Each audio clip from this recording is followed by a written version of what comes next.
masih lagi berhadap besar kerana cara mandi kita tadi salah. Orang yang boleh mengetahui ibadat dia salah ni apabila dia ada bila dia ada ilmu baru dia tahu salah.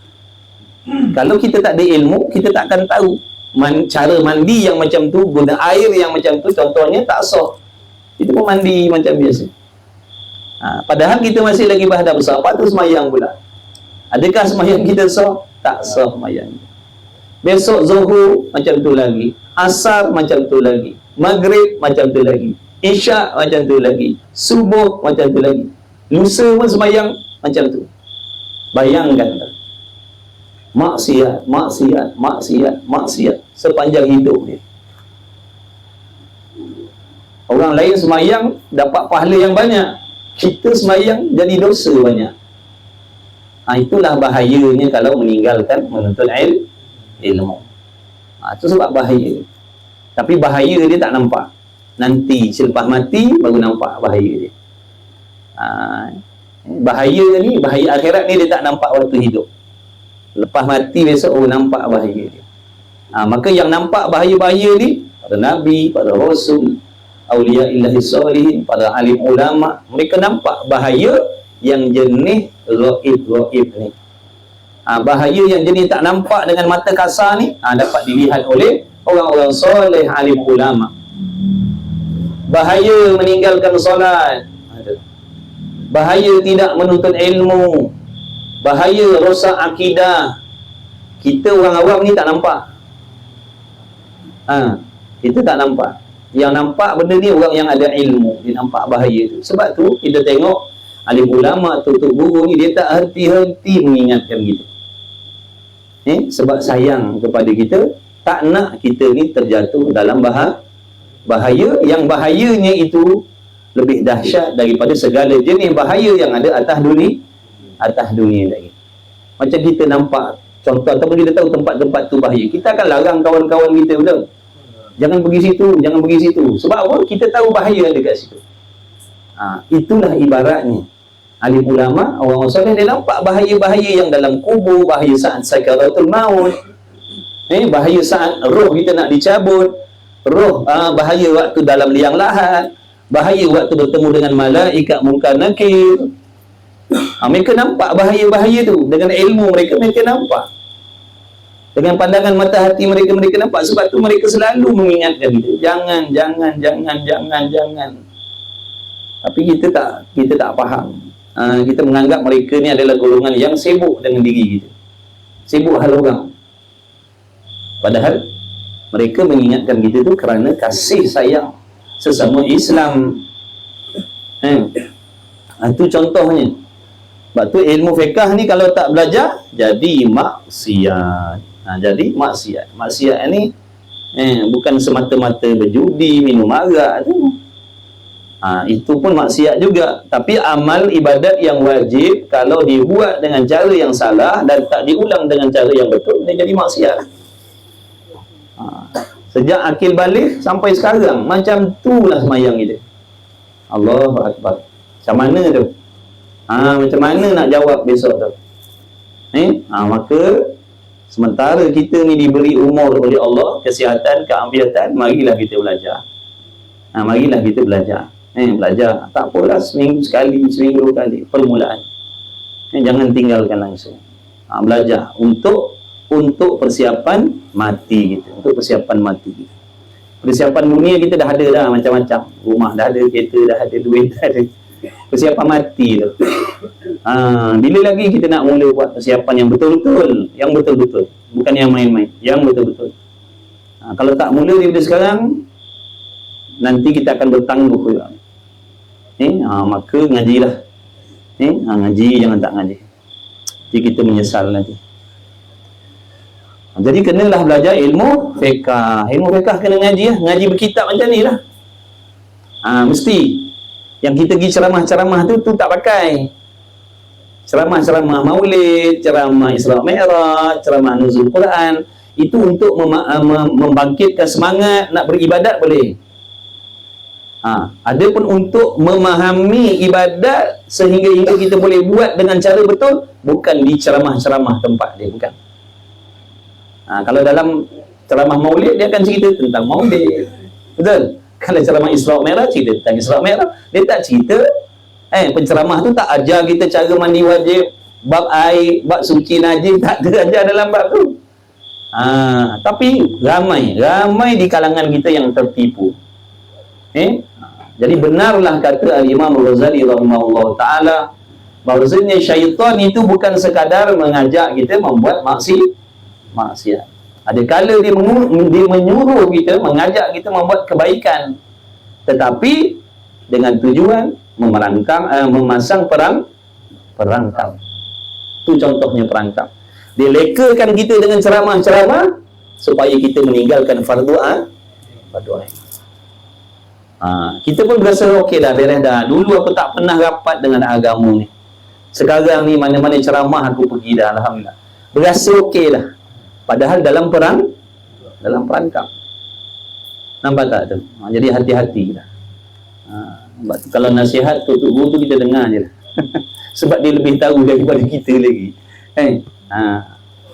Betul lah, dengan kita pergi ceramah-ceramah, kita tak pandai mandi wajib. Dalam ceramah tak ajar pun mandi wajib tu. Jadi banyak lagi benda yang kita nak belajar. Sebab tu fardu ain ni, ilmu fardu ain, tauhid, tasawuf, fiqh, tajwid ni, ini jangan tinggal yang ni. Yang ni jangan tinggal. Ini mata pelajaran wajib. Ini bukan mata pelajaran pilihan yang ni. Ini bukan mata pelajaran pilihan. Fiqh, tauhid, tasawuf, tajwid. Ini pelajaran wajib. Baik laki, baik perempuan, tua, muda, kaya, miskin, wajib belajar. Kecuali beres dah. Kecuali dah beres dah. Itu lainlah. Untuk kita ni orang awam ni yang baru nak dekat dengan agama, yang baru nak buat ibadat, yang baru timbul kesedaran dalam hati, ni 4 ni jangan tinggal. Di samping itu, kalau ada masa lapang, ada ceramah-ceramah, pergilah. Pergilah. Nak topak-topak semangat, pergi dengar. Nak dengar benda yang umum-umum, silalah. Tapi yang ni dah. Ini mata pelajaran wajib. Mesti kena ada. Kalau tak ada ceramah, tak bertumpukan yang ni. Kalau ada ceramah, kebetulan malam tu atau hari tu kita tak ada kuliah fardu ain, kebetulan pula malam tu ada ceramah, pergi lah. Yang tak naknya pergi ceramah saja, yang fardu ain ni tak nak ngaji. Itu yang salah. Itu yang kata perangkap tadi tu. Itu yang dikatakan perangkap tu. Syaitan ni dia bijak. Dia sangat bijak dalam memperdaya. Sangat bijak. Dia perasan tak kalau ceramah ramai tak orang? Ramai. Sanggup jalan tu. Parking dia jauh tu. Sanggup. Bagus. Bukan kata tak bagus. Bagus. Tapi kalau semangat tang situ, yang fardu ain tinggal, itu yang tak bagusnya. Itu yang kita tak nak. Kita kesian tengok nasib yang macam tu. Sebab tuan empunya badan tak perasan yang dia sedang ditipu oleh syaitan. Tapi ulama nampak kesian. Tuan empunya diri berasa beres dah, ini kalau aku mati husnul khatimah dah. Perasan. Lepas tu dia tiupkan waswas dalam hati kita supaya berasa ujub. Berasa kagum dengan dia. Alhamdulillah aku dah berubah dah sekarang. Rupa-rupanya dalam perangkap. Jadi dalam kitab ni hari tu kan Imam Ghazali kata, kita nak berperang dengan syaitan ni, kita kena tahu dia punya perang. Kalau tak belajar, memang kita duduk dalam perangkap ni. Tapi kita rasa syok lah, rasa soleh dah lah. Rasa soleh dah. Ni kita ni rasa okey dah ni ngaji. Padahal tak beramal pun. Kena lagi kita berangkat. Kita tengok orang lalu lalang, tak mengaji, lalu lalang, tak boleh pakai. Ini mengaji. Tapi tak beramal. Kena berangkap kita. Halus permainan. Mampir. Boleh dapat sikit, tak boleh dapat sikit. Berhati-hatilah maksudnya. Jadi yang ceramah boleh, silakan pergi ceramah, tapi yang suka pergi ceramah, yang tak ada lagi kuliah fardu ain, tolonglah cepat-cepat belajar fardu ain. Itu nasihat saya lah untuk diri saya dan anak bini saya dan kawan-kawan saya dan kenalan-kenalan saya dan yang lain-lain. Tak nak nanti kita menyesal. Nanti di hari kiamat kita terperanjat, ya Allah, atas dunia dulu aku rajin pergi ceramah sampai ke Johor Bahru aku pergi. Dan macam-macam lain ibadat aku buat. Tolong orang susah, tolong pakai miskin, anak yatim, zakat sini, zakat sana, wakaf sini, wakaf sana. Sembahyang tak pernah tinggal, sembahyang berjamaah, bangun malam qiyamul lail, puasa Rajab, Ramadan, mana pahala? Mana pahala? Itu yang kita tak nak lah. Itu yang kita tak nak. Jadi jangan menyesal. Jangan menyesal di kemudian hari. Nak menyesal, biar menyesal sekarang. Nak kalau, biar kalau sekarang. Jangan nanti dalam kubur baru kalau. Dalam kubur, kalau aku tahu habis dah. Nak sekarang. Kalau aku tahu macam ni, aku ngaji dah daripada dulu. Tak apalah. Alang-alang ni dah tahu, aku nak mula ngaji sungguh-sungguh. Tak apa, faedah lagi kalau nak kalau sekarang. Kalau sekarang kita nak kalau, masih lagi ada peluang. Oh, macam tu ke? Kalau aku tahu cerita macam ni daripada awal hari tu, aku dah belajar dah fardu ain ni. Oh, maknanya dah kena tipu lah aku selama ni. Tak boleh jadi. Mulai hari ni aku akan buat jadual waktu mengaji fardu ain bertalaqi. Mesti. Faedah lagi kalau, tapi kalau dah kena tanam baru nak kalau, habislah. Habis. Belas tahun Allah bagi, puluh tahun dah Allah bagi kita. Nak kalau sekarang. Baik, sebab tu kena belajar fiqh. Siapa tak belajar fiqh lagi, belajar. Fiqh ni dia luas. Jadi yang mana satu yang kita nak kena belajar? Kata Imam Ghazali, mana benda yang kita bersangkut paut dengan amalan kita, itu yang wajib kita belajar. Kita contoh peniaga, wajib belajar peniaga. Kita apalagi terlibat dengan apa? Zakat contohnya, wajib belajar bab zakat. Kita tak ada kena-mengena pun dengan haji, tak ada kemampuan pun nak pergi haji, tak wajib belajar bab haji tu. Tapi orang yang berkemampuan wajib belajar bab haji. Kita sebagai seorang suami, wajib belajar hukum hakam tentang suami.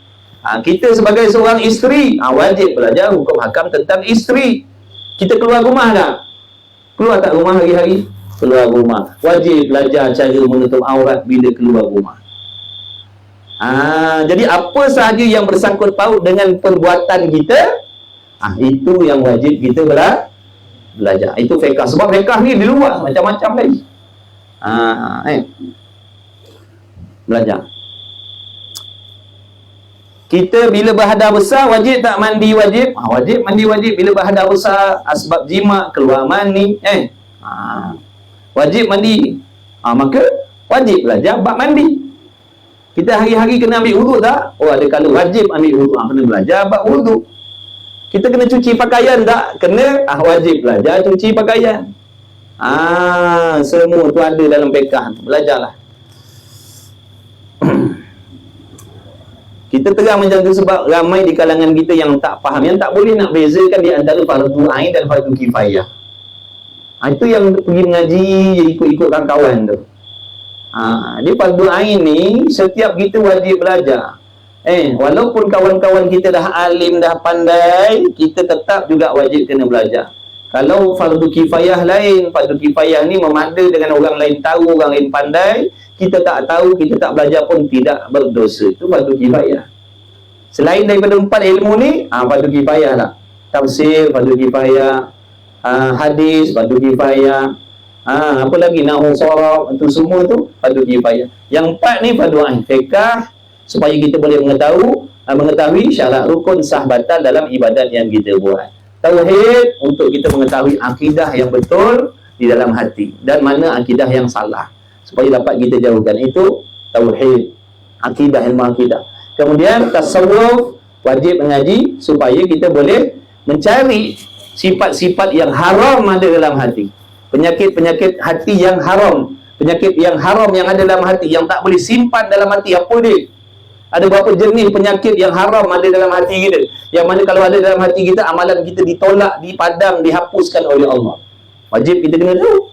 Sebab pahala-pahala amal kebajikan yang kita dah buat ni, dia tak confirm lagi kita boleh bawa mati. Belum tentu lagi. Kalau yang ni kita tak jaga, dia akan buat habis, buat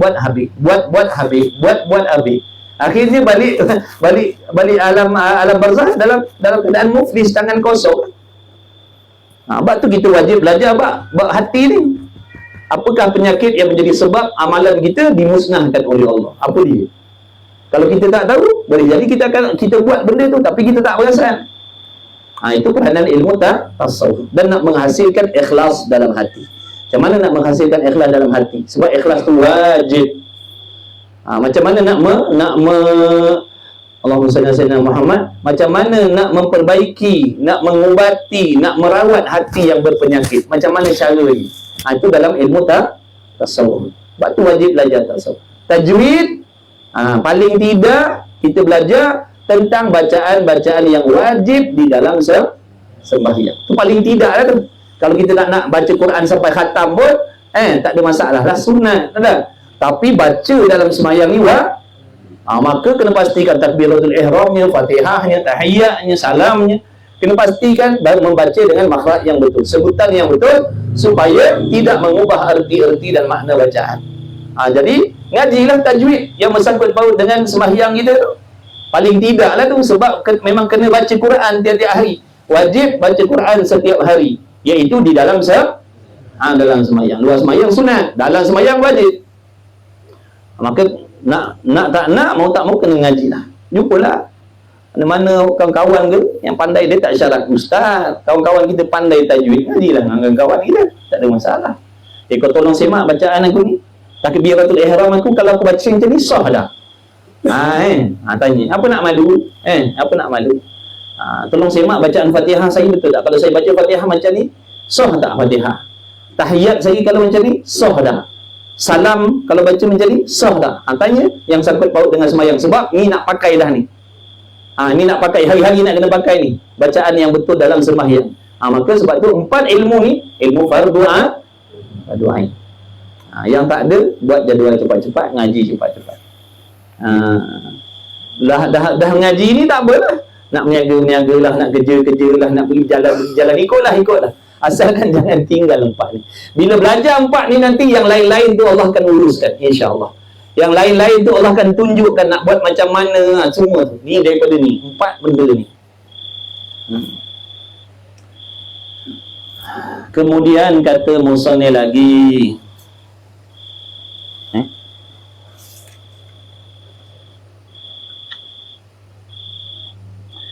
bermula ilmu fiqh itu mengetahui seorang kan barang yang hasil baginya daripada kebajikan, akan barang yang hasil atasnya daripada kejahatannya. Dan kita pun nak mengetahui halal haram, kena ngaji fiqh lah. Apa yang halal, apa yang haram. Ngaji fiqh. Kalau tak mengaji fiqh, kita tak tahu mana halal, mana haram. Kan kita ingatkan halal, rupanya haram. Kita ingatkan haram, rupanya halal. Ngaji fiqh. Bila kita dah nampak, baru boleh pilih. Oh, yang ni haram, jauhkan. Oh, yang ni halal, ni ambil. Gitu. Kalau tak boleh beza, nanti kesamaran. Yang ni boleh ke tak boleh ni? Dan jangan kita nak tolak ataupun nak ambil. Dan ini makna terlebih umum daripada makna ilmu fiqh yang boleh mengetahui akan dia akan kelakuan mukallaf. Makna mukallaf ni orang yang diberatkan hukum Allah, orang yang tak boleh terlepas daripada mematuhi hukum hakam Allah. Tu mukallaf. Ada berapa syarat mukallaf? Ada 4 syarat mukallaf.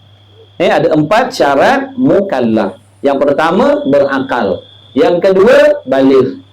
Baligh ni maknanya cukup umur. Orang perempuan keluar haid seawal umur 9 tahun hijrah. Yang laki-laki keluar mani seawal umur 9 tahun hijrah. Tapi kalau tak berlaku pada diri laki-laki dan perempuan tadi keluar haid ataupun mani, maka bila cukup umurnya 15 tahun hijrah, dia dikira baligh dah. Jangan tunggu umur 50. Pak cik kenapa tak pergi sembahyang Jumaat? Pak cik tak balik lagi nak. Tahu? Pak cik tak nak keluar mani. Pak cik pun tak berkahwin. Jadi pak cik tak balik lagi. Jangan pak cik. Umur 15 tu dah kira balik dah. Andai katalah berlaku nadir begitu, dia tak berlaku, tak keluar haid, tak keluar mani dalam hidup dia, tak pernah mimpi kalau laki-laki. Cukup umur 15 tahun tu kira balik dah tu. Tak payah tunggu lagi dah.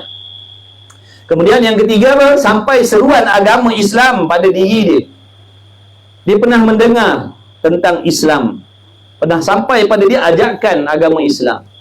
Dan yang keempat, dia boleh mendengar ataupun boleh melihat.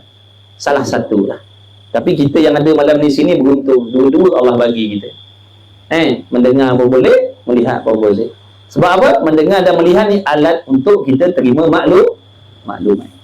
Kalau dua-dua, tak ada lagi lah setakat ni kita jumpa dia buta dan dipekak. Pernah jumpa? Buta dan pekak sekali. Tak ada tak? Tak pernah jumpa lagi lah. Kalau dia buta, mesti dia dengar. Kalau dia pekak, mesti dia boleh melihat. Tapi kalau dua-dua ni, tak boleh buat kerja apa lah. Nak tunjuk, dia tak nampak. Nak bisik, dia tak dengar. Macam mana dia nak terima maklumat? Sebab tu orang yang pekak, orang yang pekak tapi dia boleh melihat guna bahasa isyarat gini dia faham. Ataupun dia bisu pekak tak bisu biasanya. Sebab tu dengan isyarat dia boleh faham, sebab dia boleh nampak tu. Dia faham. Tapi kalau dua-dua ni, macam mana nak sampaikan maklumat, nak ajar cara sembahyang macam mana? Nak bisik kat telinga dia tak dengar, nak tunjuk kat mata dia tak kerti, dia tak nampak. Sebab tu mana-mana orang yang ada salah satu daripada ni, dia makna itu di antara syarat mukal. Bila berhimpun empat ni, dia mukallaf lah tu. Tak kira apa bangsa dia, Melayu, Cina, India, orang Arab, orang putih. Bila ada empat benda ni, dia mukallaf. Orang yang diberatkan hukum Allah. Mana dunia dia pergi, dia tetap terikat dengan hukum Allah. Mana planet dia pergi, dia tetap terikat dengan hukum Allah. Dia nak lari planet Pluto, nak minum arak kat sana, tak boleh. Dia tetap mukallaf walaupun dia pergi terbang sampai planet Pluto. Habis. Maknanya siapa-siapa yang mukallaf ni tadi, kalau tak nak buat apa yang Allah suruh dan dia langgar apa yang Allah larang, maka adalah denda untuk diri dia. Ada denda, iaitu dosa dan ancaman azab daripada Allah. Tak peduli sekaya apa pun. Bila Allah kata haram, haramlah. Sealim apa pun dia, bila kata haram, haramlah. Tak peduli. Dan berkata ia pula, tidaklah ilmu itu melainkan kerana beramal dengan dia. Ingat tu. Sebab tu betulkan niat kita datang belajar. Niat kita belajar kerana nak beramal dengan apa yang kita diberitahu oleh Allah. Ni benda-benda yang sampai sekarang ni kat telinga kita, hati, Allah lah hakikatnya yang menyampaikan. Jangan pandang saya. Kita ni asbab saja. Hakikatnya Allah lah yang sedang memberi kita ilmu. Sekarang ni hakikatnya Allah lah yang sedang memberi kepada kita kefahaman, petunjuk. Barangkali inilah di antara doa-doa yang Allah Ta'ala kabulkan, doa mak ayah kita. Doa mak ayah kita. Allah, mak ayah kita doa, jadikan anak-anak aku orang soleh, orang baik. Dapat gitu. Lepas tu kita semayang pula tu. Semayang untuk baca ihdinas siratal mustaqim. Ya Allah, bimbinglah kami jalan yang lurus. Jangan kau bimbing kami ke jalan orang-orang yang kau sesatkan. Maka Allah kabul. Allah bagilah kita petunjuk. Inilah petunjuk-petunjuk tu ilmu lah. Jadi jangan berpaling daripada petunjuk Allah sedangkan kita minta. Kita minta kan? Minta petunjuk. Maka bila datang petunjuk, jangan kita lari. Ada orang minta petunjuk, tapi bila Allah nak bagi, dia lari. Lepas tu besok minta lagi. Lepas tu lari lagi. Minta lagi. Ihdinas siratal mustaqim, bimbinglah kami ya Allah jalan yang lurus. Ni ilmu ni nak bimbing kita jalan lurus, nak tunjuk jalan yang betul dalam ibadat. Lepas tu orang yang tak nak belajar, orang yang larikan diri daripada majlis ilmu adalah orang yang lari daripada petunjuk Allah. Dia lari daripada petunjuk Allah. Dia tak nak, tapi dia minta. Jangan lari. Takut nanti sampai satu peringkat Allah bosan dengan kita. Bila Allah bosan dengan kita, takkan sampai dah ajakan Allah akan tutup telinga kita dan hati kita besok. Itu yang kita takut. Oleh yang demikian, mana-mana di antara kita yang sampai ajakan-ajakan tu, ambillah, sambutlah, terimalah. Sebab itu daripada Allah. Tapi kalau kita palingkan muka, takut nanti Allah tak pilih kita dah. Tak ada siapa boleh menolong kita. Bila Allah menyesatkan, tak ada siapa boleh menyelamatkan. Bila Allah nak sesatkan seseorang, tak ada seorang pun boleh menyelamatkan. Sebab tu kita kena takut. Ni kita yang dah belajar ni pun kena takut ni nikmat ni Allah ambil balik. Sebab tu jangan sombong kalau kita boleh belajar mengaji. Ni semata-mata belas kasih sayang Allah ni. Tak mustahil esok lusa kita jemu dah dengan majlis ilmu, tak datang dah. Tak nak dah, tak mustahil. Sebab tu kena selalu ingat, bila kita boleh buat ibadat, ingat tu semata-mata pertolongan Allah. Bukan sebab hebat kita, ilmu kita, kuat kita, keturunan kita, dah doa kita, dah. Tu semata-mata kehendak Allah Ta'ala ni. Dan berkata, ia pula tidaklah ilmu itu melainkan kerana beramal. Jadi niat, di antara niat dalam kita belajar adalah nak beramal. Itulah juga tiap-tiap kali kita dengar dengan dalam media-media tu, kalau perkongsian ilmu tu, niat kita dengar ni sebab nak belajar. Baru insya-Allah kita boleh ambil manfaat. Kalau tak, nanti dia jadi maklumat aja. Kalau cerita tentang hukum hakam, semua kita tahu, tapi tak ada perubahan amalan pun pada diri kita. Tahu dah mengumpat itu membinasakan amal, tapi kita tak berhenti lagi mengumpat. Tahu dah kalau dalam peperiksaan apa hukum mengumpat, apa akibat mengumpat, kita akan dapat jawab dengan jawapan yang betul. Hukum mengumpat, hukumnya haram, dosa besar. Akibat dia apa? Menghapuskan segala pahala dipindahkan kepada orang yang kita umpat. Maka kosonglah buku amalan kita. Tahu dah. Tapi ngumpat macam biasa. Tak boleh tidak, mesti nak cerita dosa orang, jahat orang, aib orang. Tapi belajar dah, mengaji dah. Itu yang kita tak nak tu. Sebab tu betulkan niat kita. Kalau kita duduk dalam majlis ilmu sekadar nak dengar, kita akan dapat dengar. Kita akan dapat dengar je. Nak beramal, tak. Allah tak akan bagi taufik kita beramal sebab kita belajar bukan nak beramal. Kita nak dengar, maka dengar, boleh dengar. Orang yang datang majlis ilmu sebab nak isi masa lapang, dia akan dapat isi masa lapang dia. Beramal tidak. Hamba tu niat betul. Niat yang ikhlas itu adalah di antara adab di dalam menuntut ilmu. Adab untuk ilmu. Siapa yang datang belajar, niat ni aku nak beramal dengan ilmu yang aku dah dengar, nak baiki, yang aku tahu benda tu salah, aku nak usaha tinggalkan, yang aku tahu benda tu baik, aku nak amalkan, insya-Allah Allah akan tolong dia. Allah akan bantu dia. Allah akan tolong dia. Bila dapat bantuan Allah, maka yang berat jadi ringan. Dia akan jadi ringan. Bila Allah tolong jadi ringan. Tapi kalau Allah tak tolong, ya ringan jadi berat utama lagi.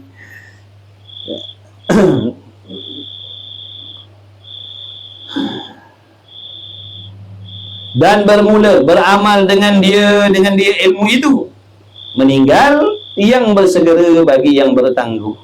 Meninggal yang bersegera bagi yang bertangguh.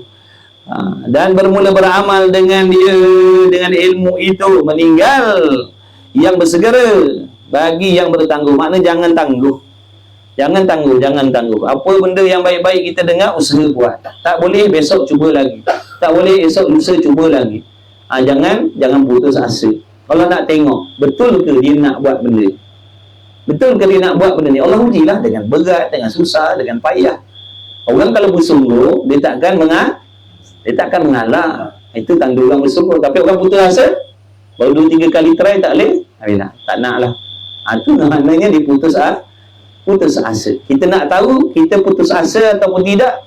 Kita nak tahu kita ni bergantung dengan Allah ataupun bergantung dengan usaha kita. Tengok, kalau kita buat sesuatu kebaikan tapi tak dapat, lalu kita tarik diri, itu tanda kita berpegang pada diri kita sendiri. Tapi kalau orang tu hatinya bergantung dengan Allah, dia tak akan putus asa. Segatur kali jatuh, segatur kali dia bangun. Dia tak akan mengalah sebab dia yakin Allah boleh tolong dia bila-bila masa Allah boleh tolong dia. Tapi belum sampai kehendak Allah lagi. Sebab tu dia tak mengalah. Besok dia cuba lagi. Tak boleh hari ni, besok dia usaha lagi. Tu orang yang betul-betul bergantung kepada Allah, dia tak akan mengalah. Sebab dia yakin Allah Maha Kuasa menolong dia bila-bila masa yang Allah kehendak. Tapi hikmah dia, Allah menyusahkan, Allah mendatangkan pelbagai rintangan halangan supaya dia berpeluang mengambil apa? Mengambil kelebihan sabar, mengambil kelebihan sangka baik dengan Allah, mengambil kelebihan bersungguh-sungguh. Makin berat amalan tu nak dibuat, makin banyak pahala untuk dia. Makin berat dia nak buat, makin banyak pahalanya, makin tinggi darjatnya di sisi Allah. Allah boleh je nak jadikan kita ni senang-senang buat ibadat, tak payah berlawan-lawan pun boleh je Allah Ta'ala nak buat je. Tak payah nak berlawan dengan nafsu, boleh taat. Itu malaikat tu contohnya. Malaikat tu dia berpegang dengan nafsu lah? Tak ada. Dia tak ada berpegang dengan nafsu, dia tak berpegang dengan dunia, dia tak berpegang dengan kawan-kawan, dia tak berpegang dengan makhluk dalam nak mentaati perintah Allah. Dah memang Allah ciptakan mereka begitu. Kejadiannya memang taat kepada Allah. Kita ni nak duduk ni, nak datang ni, tak tahulah macam mana. Hiruk pikuk dalam hati kita duduk bisik. Janganlah, nantilah, lusalah, minggu depan lah. Tapi lawan dengan taufik Allah, alhamdulillah sampai. Sebab tu pada ketika hamba tu boleh melakukan taat selepas daripada dia berpegang dengan nafsu, dengan dunia, dengan makhluk, dengan syaitan, kedudukannya lebih mulia daripada malaikat lagi. Darjatnya tinggi daripada malaikat lagi apabila dia boleh melakukan ketaatan tadi. Sebab nak melakukan ketaatan ni kena perang dulu dengan hawa nafsu, syaitan dan sebagainya. Malaikat dah memang semata-mata taat kepada Allah. Dia tak ada perasaan malas, dia tak ada perasaan jemu, tak ada. Malaikat tak ada. Tapi kita ada. Supaya Allah Ta'ala nak membuka peluang kepada kita bermujahadah, makna bersungguh-sungguh, nak membuktikan kesungguhan dia tu, nak mentaati perintah Allah, lalu dia sanggup melalui kepayahan tadi tu, semata-mata nak buat apa yang Allah suruh. Di situlah menjadikan dia tu hamba yang diredai oleh Allah. Allah sangat-sangat redha dengan dia, sebab dia bersungguh nak taat kepada Allah. Padahal untungnya tak nampak pun depan mata lagi, tapi dia bersungguh. Itulah hebatnya orang-orang yang Allah bagi pertolongan. Dan dikehendaki dengan yang bersegera itu dunia. Benda cepat-cepat ni dunia. Sebab tu hari ni kita usaha dunia, hari ni kita dapat. Maknanya waktu hidup ni kita boleh nampak hasilnya, tu maksud. Berpenat lelah, kita berniaga, maknanya insya-Allah atas dunia ni kita nampak dah balasan dia. Dapat duit, dapat gaji, naik pangkat dan sebagainya. Boleh nampak segera. Yang ni segera ni waktu hidup. Tapi yang namanya pahala ibadat ni, taknya nampak. Berapa puluh tahun dah semayang. Berapa puluh tahun dah kita semayang. Pernah nampak tak pahala satu? Selisih bau ke? Ada pernah selisih bau dengan pahala? Terlanggau. Siapa kau? Kau pahala kau ke? Tak pernah nampak yang namanya pahala. Berapa banyak dah dosa maksiat yang kita buat, tak pernah nampak yang namanya dosa. Sebab tu balasan yang namanya ibadat ni selepas mati besok. Hari kiamat besok baru nampak balasan. Sebab tu kita tak nak nafsu kita ni, nafsu kita manusia, dia suka benda segera. Benda lambat-lambat dia tak mau. Kalau untung lambat dia tak mau. Dia nak untung cepat. Hari ni semayang, hari ni nak tengok balasan dia. Hari ni mengaji, hari ni nak tengok dapat balasan dia. Allah Maha Kuasa nak buat. Tapi apa faedahnya dengan ibadat ketaatan yang hamba dia buat? Hari ni dia buat taat, Allah bagi kelebihan pada diri hari ni. Dia tinggalkan maksiat hari ni, Allah bagi balasan hari tu juga. Lusa dia mati. Tinggal tak segala kelebihan yang Allah bagi? Tinggal tak? Tinggal lah. Contohlah kita korban masa malam ni datang ngaji. Balik rumah kan tengok rumah kita Allah tukar jadi mahligai dah. Contoh, Allah kuasa tak buat je tu? Kuasa tak Allah nak buat? Maha kuasa Allah nak buat. Tapi lusa lepas subuh ataupun besok lepas subuh kita mati. Mana dia mahligai tu? Berapa lama kita dapat nikmati dan kecapi? Sebab tu Allah tak nak balasan, Allah tak nak memberi balasan kepada hamba-hamba yang taat, yang soleh ni di dunia. Allah tak nak bagi. Sebab sehebat apa pun Allah bagi, dia akan tinggalkan bila dia mati. Allah nak bagi selepas dia mati. Kerana balasan selepas mati ni bersifat kekal selama-lamanya. nikmatilah selama-lamanya. Sebab tu kita kena sabar banyak-banyak. Jadi jangan harapkan balasan Allah dengan amal soleh yang kita buat di dunia. Jangan harapkan balasan daripada kebaikan yang kita buat itu di atas dunia. Jangan minta Allah balas atas dunia. Sebab kalau Allah balas atas dunia macam mana pun, kita akan tinggalkan bila kita mati. Dan dikendaki dengan yang bersegera itu dunia, dan bekerja-kerja dengan segala pekerjaannya dunia, dan dikendaki dengan yang bertangguh itu akhirat, yakni syurga dan barang yang ada padanya, dan barang yang padanya syurga daripada pangkat-pangkatnya. Kerana tiada mungkin hendak menghasilkan kedua-duanya sama sekali, kerana kedua-duanya itu berlawanan. Kita nak buat sekali, kita nak jadi ahli dunia, nak jadi ahli akhirat juga. Mustahil. Tak boleh. Dia tak boleh berhimpun. Kena pilih salah satu. Nak jadi ahli akhirat ke nak jadi ahli dunia? Kena pilih salah satu. Tapi kita jangan salah faham. Dunia ni bukan bermaksudnya semua kena tinggalkan. Mana-mana dunia yang tolong ibadat, ambil. Jaga baik-baik. Kerana itu dipuji oleh Allah. Mana usaha-usaha dunia yang menjadi sebab kita semakin leka dengan Allah, semakin lalai daripada Allah, semakin meninggalkan benda yang wajib-wajib, makin terdedah kepada benda-benda haram, itu yang disuruh tinggalkan. Mana dunia yang jadi itu, jangan ambil. Dunia yang jadi itu, jangan ambil. Tapi kalau pekerjaan yang menjadi sebab kita dekat dengan Allah, anak bini kita mudah nak beribadat, ambillah pekerjaan tu, jagalah baik-baik. Sebab dia tolong akhirat. Kita bila dengar buang dunia, kita kata, tu sebab tu lah aku tak nak hantar anak aku belajar. Nanti kau habis dunia dia buang. Duduk dalam gua anak aku. Yang kaki naik kedai. Dah buang dunia. Dunia ni maksud sesuatu yang tak tolong ibadat. Yang tak tolong ibadat, yang tak ada hubung kait dengan ibadat, itulah namanya dunia. Dunia. Itu yang disuruh buang. Tapi kalau benda tu jadi sebab kita mudah nak dekat dengan Allah, kita senang nak dekat dengan Allah, senang nak menuntut ilmu, mudah nak menuntut ilmu, mudah nak beramal, ambillah benda tu. Jagalah baik-baik. Itu tidak dinamakan dunia. Bahkan dia dinamakan akhir. Kita ada kenderaan, tapi dengan kenderaan tadi banyak menolong kita beribadat. Namanya akhirat. Walaupun berjuta harga kenderaan dia. Walaupun harga kenderaan ni berjuta, dia ada kereta biasa je. Kereta biasa tak ada mahal-mahal pun. Beli satu cuma satu kereta dia. Bunyilah murah.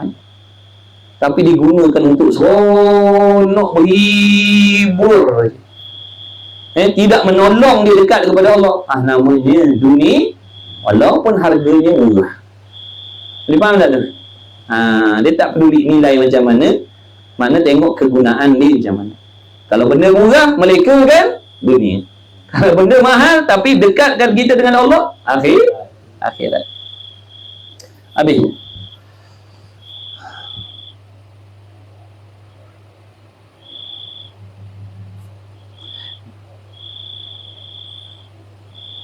Dan bermula akhirat itu kekal selama-lamanya. Apa sahaja yang bangsa akhirat tu semuanya kekal. Tapi bukan bermaksud kekal seperti sifat Allah tu. Kekal dengan makna Allah Ta'ala bagi kita milik benda tu dalam masa yang sangat panjang. Allah Ta'ala takkan ambil balik. Bukan maksud kekal tidak menerima binasa tak. Kekal tidak menerima binasa itu sifat Allah. Syurga tu kekal, tapi bukan bermaksud syurga tidak menerima binasa. Syurga bersifat kekal, Allah juga bersifat kekal. Allah bersifat kekal dengan makna zat Allah tidak terima binasa. Kekal syurga dengan makna kewujudan dia tu, Allah Ta'ala kehendak selama-lamanya. Padahal diri syurga dan nikmatnya itu menerima binasa. Kalau Allah nak binasakan, boleh syurga dengan seronok-seronok main kejar-kejar dengan bidadari, Allah nak musnahkan syurga, akal boleh terima. Tapi menurut janji Allah, mustahil. Sebab Allah janji nak mengekalkan sebagai balasan kepada hamba-hambanya yang bersusah payah berkorban beribadah kepada Allah atas dunia. Dia bersusah payahnya 5-60 tahun aja. Tu pun kalau nak tapis tak tahulah apa yang tinggal. Tapi balasannya Allah bagi selama-lama. Umur kita di dunia tu tak ada sudah umur. Bukan 20 juta tahun umur kita kat akhirat besok. Selama-lamanya hidup. Jadi beruntunglah, bertuahlah orang yang atas dunia ni, pandai bagi masa dia. Pandai bagi masa dia, walaupun dia duduk atas dunia, dia tidak ketinggalan urusan akhir. Oh, bertuahlah orang ni. Dunia bertuah tak? Mana? Sebab apa bertuah dunia? Dia tak hidup melarat, dia ada pekerjaan, dia boleh makan minum, anak bini ni ada tempat tinggal, ada pakaian yang selayaknya, ada belanja yang selayak. Jadi dia dah bahagia dah kat dunia tu. Balik akhirat pula mendapat pula balasan yang berlipat kali ganda lagi dahsyat kesenangan kemewahannya. Lebih daripada martabat raja dunia lagi. Walaupun dia penduduk syurga yang paling lekeh sekali. Walaupun dia penduduk syurga yang paling lekeh sekali pangkatnya, dia punya makna keadaan dia, sifat dia tu melebihi raja-raja yang paling kaya di dalam dunia syurga. Tu paling lekeh tu. Tu tak cerita orang soleh tu. Tu dia sekadar ada iman je. Dia sekadar ada iman saja. Akhirnya dikeluarkan oleh Allah daripada api neraka, tak tahu berapa lama duduk dalam api neraka tu, tapi dengan sebab akidahnya betul, bila dah habis segala dosa-dosa dia, Allah pindahkan masuk ke dalam syurga. Tapi kedudukan dia tu yang macam tu tadi lebih daripada darjat raja dunia tadi. Disebut dalam kitab Ta'limul Aulad tu, dia kata 4 buah negara yang terbesar dalam dunia ni digabungkan, itulah milik jajahan dia di dalam syurga besok. 4 negara yang paling besar dalam dunia ni digabungkan, itulah kawasan pentadbiran dia seorang dalam dunia. Yang paling lekeh tadi tu. Bagaimana orang soleh? Bagaimana orang yang taat kepada Allah, yang banyak buat ibadat? Oh, lagi tak boleh nak gambar betapa dahsyatnya kesenangan, kemuliaan yang Allah bagi di besok, di hari kiamat. Berkekalanlah selama-lamanya. Tak perlulah nak bersusah-susah berbuat ibadat. Duk berehat berseronok je. Tak ada semayang, tak ada puasa, tak ada mengaji, tak ada zakat, tak ada haji, tak ada umrah. Dah buat apa dalam syurga tu? Ikut suka lah. Dan syurga tu kalau nak tanya, buat apa yang dalam syurga besok? Berseronok lah.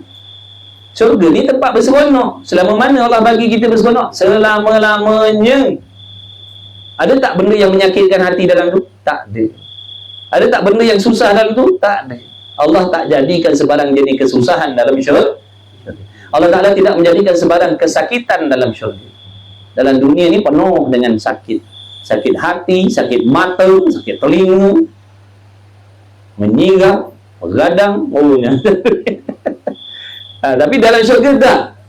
Perkataan penduduk syurga tu pun membahagiakan. Perkataan mereka tu membahagiakan. Tak ada perkataan yang menyakitkan, tak ada.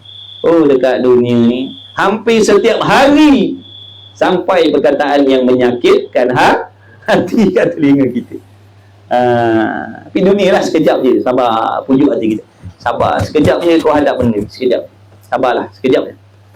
Lepas tu nanti kau akan jumpa nikmat yang tak berkesudahan. Mudah-mudahan Allah bagi taufik kepada kita semua menjadi orang yang sabar dalam segala hal. Amin ya Rabb. Amin ya Rabbal Alamin. Dan akhirat dan bermula akhirat itu kekal selama-lamanya. Kalau dia kaya, kayanya kekal. Kalau dia pangkat, pangkatnya kekal. Kalau dia cantik, cantiknya kekal. Dunia ni cantik tak kekal.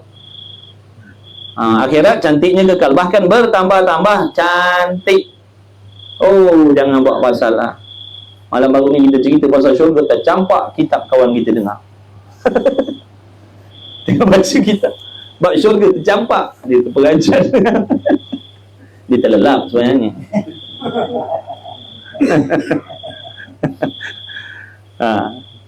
Kebetulan pula tengah baca tentang bidadari syurga, dia terlelap, tercampak kitab dia. Tengok, nampak tu. Dengar sampai tercampak kitab tu, belum masuk syurga lagi.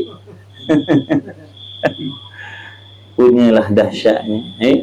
Perempuan-perempuan, wanita-wanita muslimat yang jaga maruah, yang taat pada suami, oh, tak boleh nak banding lah. Cantik-cantik bidadari itu, dia lebih dahsyat cantiknya lagi daripada bidadari itu. Oh, bidadari itu harum bukan main lagi. Harum bukan main lagi.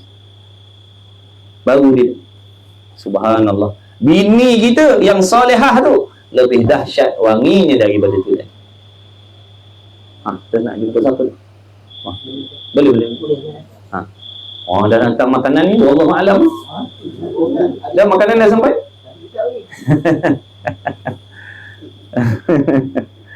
Masya-Allah. Nampak tak tu?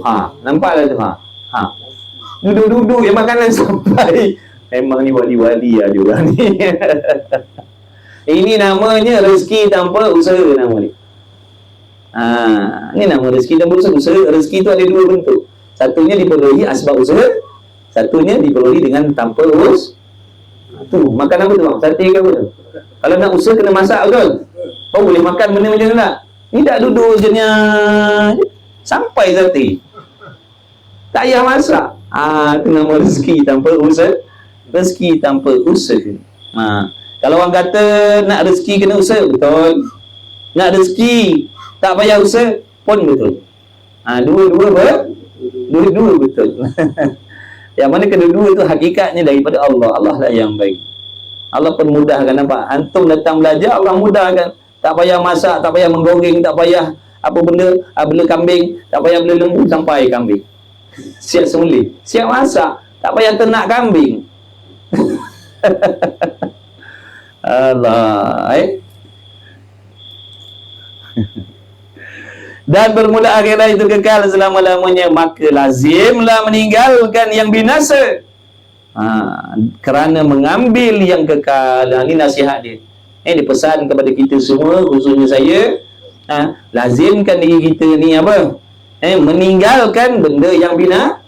Mana dunia tadi tu? Dunia tadi tinggalkanlah. Mana benda yang tak ada hubung kait dengan ibadat, benda yang tak ada hubung kait dengan ibadat, dengan akhirat, urusan-urusan yang tak ada sangkut paut dengan ibadat akhirat, tinggalkanlah. Janganlah. Sebab dia akan melekakan kita.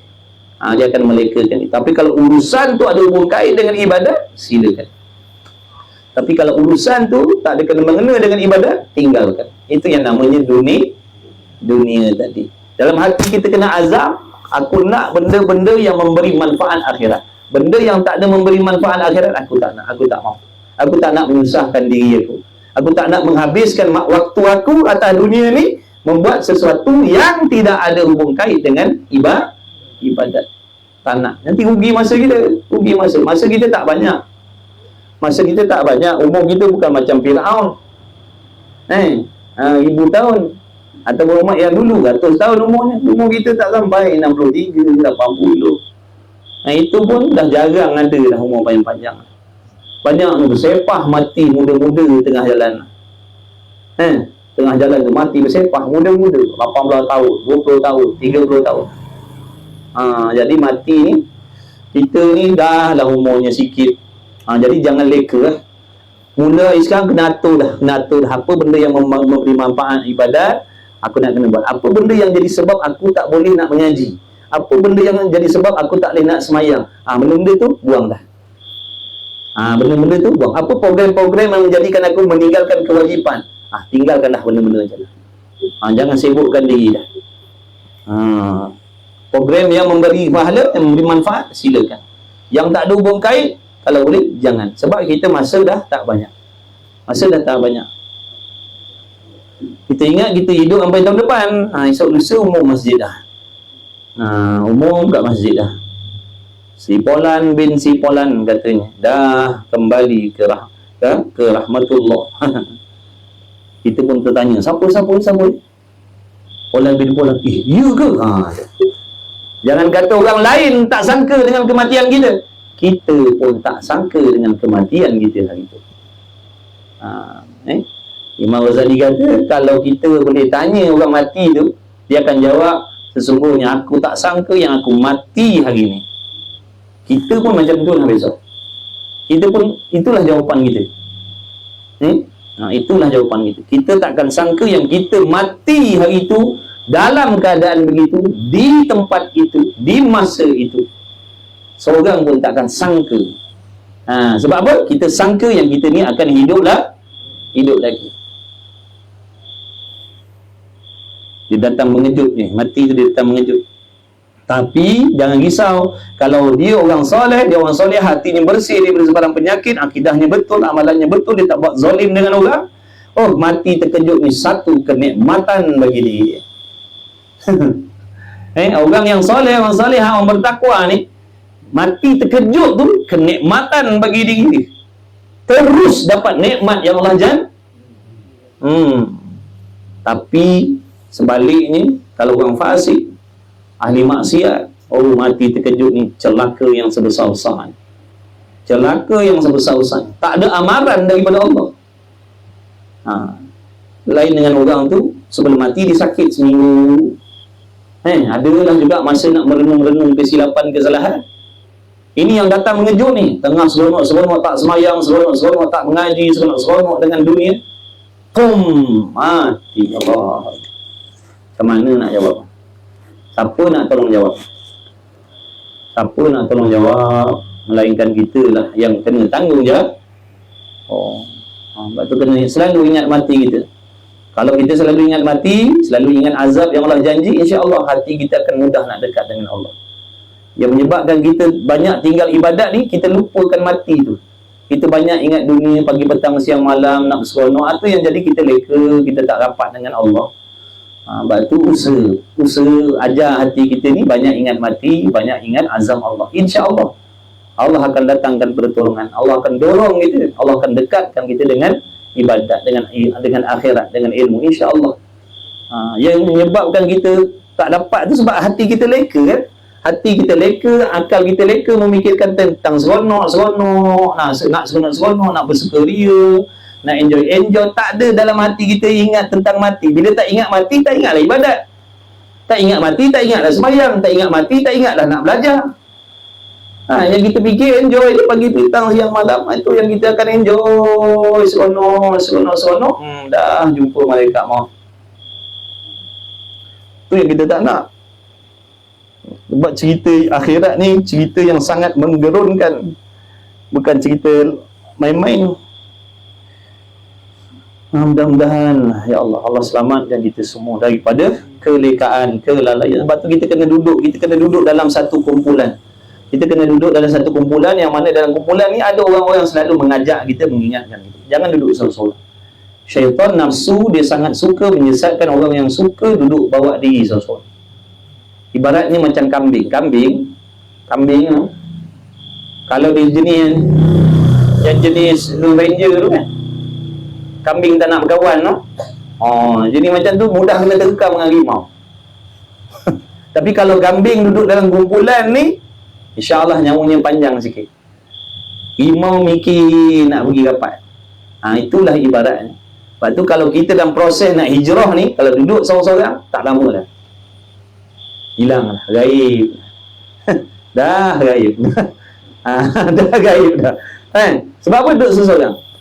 Kita kena duduk dalam jamaah, duduk dalam satu kumpulan yang boleh kita tumpang semangat. Kita lupa tengok dia, kita jadi teringat, kita lupa dia panggil, kita lupa dia ajak. Jadi kita akan sentiasa selamat lah. Tapi kalau kita duduk seorang ni, tak ada yang nak mengingatkan kita, tak ada yang nak mengajak kita. Leka, anyun, desak. Habis.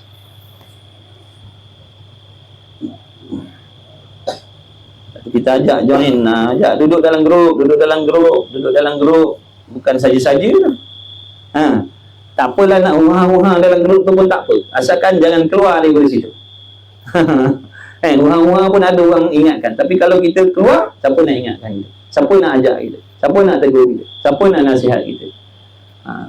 Kecuali kita duduk keluar grup ni, masuk dalam grup yang lain, ada macam tu juga, ada tak apa dah. Yang kita tak naknya, lari daripada grup yang macam tu, masuk dalam grup yang tak ada nak mengingatkan kita. Ini bahaya. Tak ada dah yang nak nasihat kita, nak ajak, tak ada dah. Sebab kita takut nanti Allah Ta'ala bila Allah bosankan kita, Allah tak nak dah ajak-ajak kita dah. Allah biarkan gitu. Sepatah ingatan pun takkan sampai kat telinga kita besok. Kalau sekarang ni kawan-kawan kita ajak, kawan-kawan kita ajak, nanti sampai satu masa tak ada lah. Allah takkan gerakkanlah hati kawan-kawan dan siapa-siapa nak ngajak kita lah. Masa tu habislah. Tak ada siapa nak ingat. Jadi nikmat Allah bagi tu jaga baik-baik, hargai, sebab benda mahal tak boleh beli. Kita jutawan pun tak boleh beli nikmat belajar agama. Kita datuk ke, datin ke, tan sri ke, tun tantin ke, tak boleh beli dengan pangkat kita. Ya Allah, aku ni raja, jadikanlah aku pelajar agama. Dah dapat. Pilihan Allah. Pilihan Allah. Sebab kalau nak beli, tak terbeli. Tak terbeli hidayah Allah. Tak terbeli. Sehebat apa pun pangkat kekayaan kita, tak terbeli yang nama hidayah. Dia hanya pemberian anugerah Allah kepada orang-orang yang Allah sayang dia, yang Allah nak pilih jadi kekasih dia Allah bagi.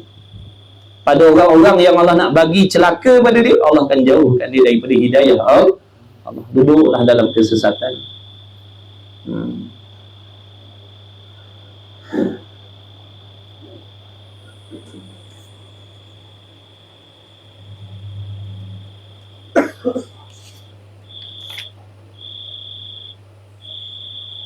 Dan bermula akhirat itu kekal selama-lamanya, maka lazimlah meninggalkan yang binasa, makna dunia tadi, benda yang tak ada hubung kait dengan ibadat. Kalau boleh tinggalkanlah. Ansur,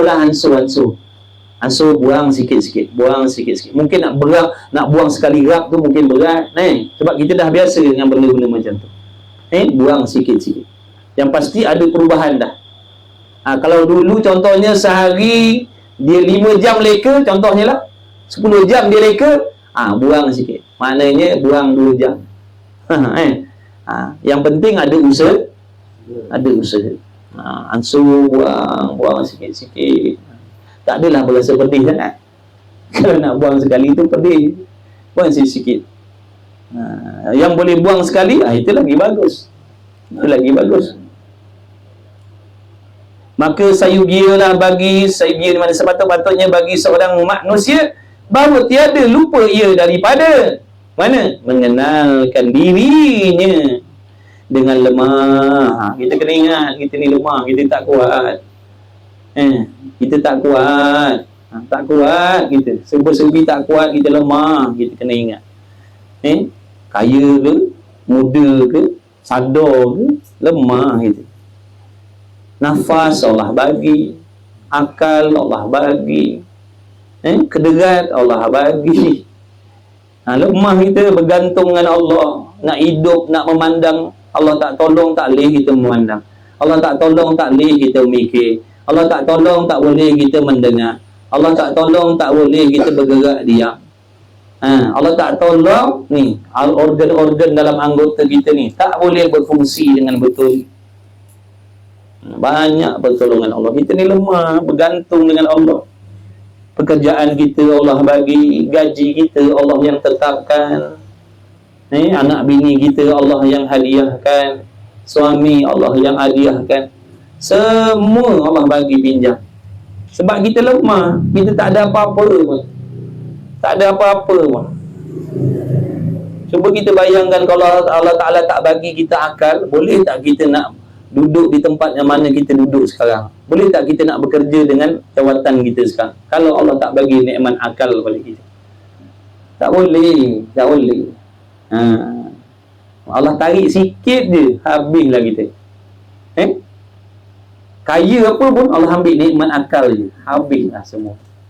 Tak ada guna dah. Sekaya apa pun bila. Dapat tak dia ambil manfaat daripada kekayaan? Dapat. Ingat besarnya pertolongan Allah tadi. Sebab tu kita kena selalu ingat Tuhan. Sebab dia banyak tolong kita. Kalau kawan banyak tolong kita pun, kita ingat kawan kita tu. Dia selalu tolong kita. Selalu kita ingat. Padahal Allah lebih banyak sentiasa menolong kita, tapi kita lupa pula dah. Kawan tolong kita, kita selalu ingat dia. Selalu sebut pasal dia. Polan tu baguslah, dia tu selalu tolong aku lah, gini-gini, selalu sebut. Hati kita pun sepenuh dengan dia. Padahal Kawan kita yang baik tadi, dia buat baik kepada kita tu sebab Allah kehendak. Allah kehendak tu kawan kita tu jadi baik dengan kita tu, jadi pemurah dengan kita tu. Allah yang gerakkan hati dia nak buat baik dengan kita. Bukan dia mandai-mandai buat baik dengan kita tanpa Allah kehendak, dah mustahil. Majikan baik dengan kita, Allah yang jadikan tu. Allah yang kehendak kita dapat majikan yang baik macam tu. Subhanallah, maha hebat Allah Ta'ala. Ingat yang diri kita ni lemah. Panas sikit tak tahan, lapar sikit tak tahan, ngantuk sikit tak tahan, gatal sikit tak tahan. Macam mana kita nak hadapi, nak lalui azab Allah yang dahsyat tu dalam keadaan lemah kita, duduk dalam kubur, dah lah gelap, seorang kena tambat pula tu. Kita dalam kubur besok, perasaan kita macam ni. Perasaan kita macam ni, macam ni. Bukan dalam kubur tu kita tidur. Macam ni Kalau sekarang kita rasa panas lah. Kalau nyaman lah. Kalau sejuk lah. Kalau takut lah. Kalau berani lah. Kalau seronok lah. Sebab waktu tu nanti roh kita dikembalikan balik. Nak menjawab soalan. Sebab tu siapa yang lalu kita tahu, siapa yang bagi salam kita tahu, apa yang orang sembang atas kubur kita dengar. Sama macam ni. Cuba bayangkan kalau macam ni, siapa yang sanggup kena tambat, letak kat kubur. Tak payah tanam lah, letak je tanah kubur. Jangan buat pasal. Kecuali geng-geng paranormal lain ada ni. Ada kawan. Dalam keadaan macam ni, jangan kita ingat tidur mati tu macam kita tidur tak sedar pun. Ni kalau cubit sakit. Ni panas ni. Panas. Macam itulah kita dalam kubur. Duduk seseorang ni. Menakutkan. Nak lagi tak boleh. Menakutkan. Tapi orang soleh dia seronok duduk dalam tu. Orang soleh dia seronok duduk dalam tu. Kedatangan para malaikat munkar nakir tu bukan untuk mengazab dia, tapi nak menghiburkan, menemani dia. Bukan untuk mengazab dia, tapi menemani dia. Dia ditemani dengan amal-amal soleh, mendapat nikmat dalam syurga. Walaupun dia duduk tu, seluas saujana mata memandang kuburnya dijadikan oleh Allah. Itu keimanan wajib kita percaya tu. Benda-benda tu dikhabarkan oleh Rasulullah SAW, bukan cerita dongeng. Tapi yang jahat, yang fasik, yang maksiat, sesempit-sempitnya lah, sampai berselisih tulang rusuknya. Walaupun di dunia dia duduk dalam mahliga yang kamai besar, tak larat nak round punya luas rumah dia. Tapi kalau amalnya tak ada, na'udzubillah, sesempit-sempitnya lah alam barzakh. Melaung, melolong, meraung. Selagi tak kiamat, selagi itu kubur. Tak cerita padang mahsyar lagi. Dalam kubur tu tak tahu berapa lama lagi nak kiamat. Katakanlah 20,000 tahun lagi baru kiamat. 20,000 tahun lah kita dalam kubur macam tu. Sebab tu di antara kasih sayang Allah kepada kita, umatnya Nabi Muhammad SAW dilahirkan di kalangan umat yang terakhir sebagai tanda kasih sayang Allah kepada Nabi SAW dan umatnya. Tak nak kita ni lama berada di dalam alam barzakh. Cuba kita bayangkan kaum Nabi Allah Adam, kaum Nabi Lut, macam mana keadaan sekarang di alam barzakh. Daripada dulu sampai ke hari ini dan sebelum sampai kiamat. Kalau yang nikmat, tak apalah yang nikmat. Yang diazab tu macam mana? Tak tahu berapa puluh ribu tahun dah tu duduk dalam alam barzakh, dalam azab. Jadi Allah tak nak berlaku benda macam tu kepada umatnya Nabi SAW, umat yang paling dikasihi oleh Allah Subhanahu Wa Taala, umat Rasul yang paling dikasihi, dicintai oleh Allah, sehingga kita ni dapat tumpang rahmat berkat Nabi kita Muhammad SAW. Macam-macam kelebihan kita dapat, berkat menjadi umatnya Nabi Muhammad SAW. Bertuahnya lah kita. Kalau tak bersyukur, tak tahulah. Banyak kesenangan yang kita dapat. Itu di antaranya. Umat yang terakhir, di antara hikmahnya, supaya kita dengan kiamat tu dekat. Kita dengan kiamat dekat. Kalau Adam, jarak kita dengan Nabi Allah Adam berapa ribu tahun dah. Kan? Kalau umat-umat dia, kaum-kaum Nabi-Nabi, Rasul-Rasul yang dahulu tu, kaum Lut dan sebagainya tu, kalau yang azab tu, yang Fir'aun tu, sampai sekarang, yang Namrud tu, yang Qarun tu, daripada dulu sampai ke hari ni dia azab oleh Allah. Macam mana nak cerita? Tapi walaupun kita umat yang paling akhir, tapi kita lah yang terdahulu melangkah masuk ke syurga Allah.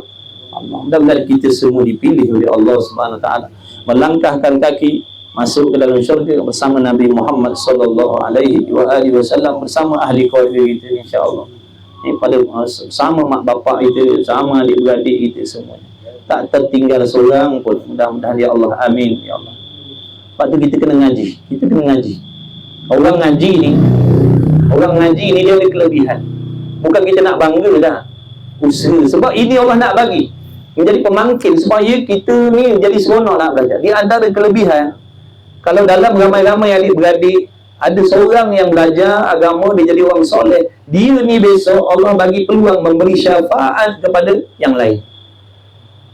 Sebab tu usahakan paling tidak pastikan seorang ada dalam ahli keluarga kita, ataupun anak-anak buah kita, ataupun sepupu sepapak kita, pastikan ada seorang yang betul soleh.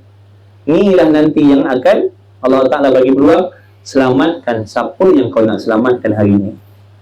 Kalau kita agak-agak kita nak selamatkan siapa, dah tentulah orang yang paling dekat dengan kita, betul? Adik-beradik kita, mak ayah kita, kawan-kawan kita, jiran-jiran kita. Alim ulama dia akan selamatkan siapa? Anak bini dia dan orang kampung dia. Orang kampung dia yang akan dicari dulu. Itu betul lah, kalau dalam kampung kita ada orang soleh, ada ulama, masya-Allah. Kena jaga perhubungan dengan dia. Sebut dalam kitab ni, di antara syafaat yang Allah Ta'ala bagi pada orang alim ulama besok, di antara memberi syafaat kepada ahli keluarga dia, selain daripada ahli keluarga, orang kampung dia, dan orang yang selalu membantu meringankan urusan dia. Walaupun dia orang jauh, tapi dia banyak menolong, memudahkan urusan si alim tadi tu. Itu di antara orang-orang yang akan dicari, diberi syafaat. Syafaat ni pertolongan lah. Sepatutnya dia azab, dapat syafaat, selamat daripada azab. Itu masuk syafaat. Jadi kalau kita ni gunakanlah makna kelebihan yang Allah bagi. Ngaji sungguh-sungguh. Mudah-mudahan kita dapat kelebihan tu. Mudah-mudahan dapat kelebihan tu. Supaya dapat kita selamatkan diri kita, nombor satu. Nombor satu diri kita. Dan orang yang dekat dengan kita, anak bini kita. Lepas tu jangan risau orang lain punya kejahatan, jangan kita bimbang. Urusan kita jadikan diri kita ni orang yang dekat dengan Allah, baik dengan Allah. Kalau isteri kita masalah, jadikan kita suami yang soleh. Kerana suami yang soleh akan dapat menyelamatkan isteri ni tu. Kalau suami bermasalah, jadikan diri kamu isteri yang solehah. Kerana isteri yang solehah akan dapat menyelamatkan suami ni. Kalau anak-anak kita masalah, jadikan diri kita ibu bapa yang soleh, yang solehah. Ibu bapa yang soleh-soleh akan dapat menyelamatkan anak-anaknya di hari kiamat besok.